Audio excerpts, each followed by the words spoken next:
Hola a todos, aquí con mis pelos alborotados, hoy vamos a hablar de los elementos a tener en cuenta a la hora de crear un personaje. Y como son muchos, vamos a hacerlo en 2 vídeos para que no se haga ni demasiado largo ni demasiado tedioso.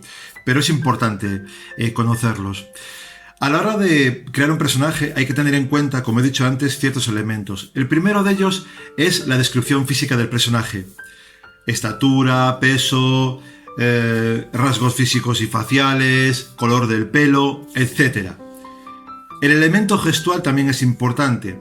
Cómo comunica el personaje desde el punto de vista gestual, ya sea de manera consciente o no.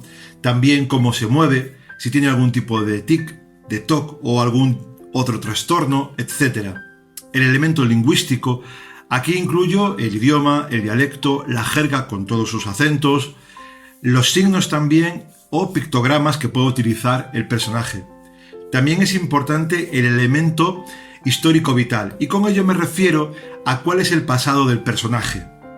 Dónde ha nacido, dónde se ha criado, de dónde viene, cuál ha sido su camino vital, hasta ese momento en que se inicia la trama, en qué momento de su vida está, o en dónde trabaja o ha trabajado, etc. También es importante el elemento emocional, es decir, cuál es su manera de pensar, cuál es su personalidad y al mismo tiempo qué es lo que siente el personaje sobre ciertos temas, cómo los analiza interiormente, cómo le afecta lo que siente respecto a lo que sucede o vive en lo que hace, habla o tiene que pensar, cuando tiene que pensar algo que le afecta, qué es lo que siente y cómo habla consigo mismo, es decir, cómo interioriza esos sentimientos. También es importante el elemento sensible. Esto va relacionado con el punto anterior y me refiero a cómo le afecta aquello que siente o cómo lo gestiona.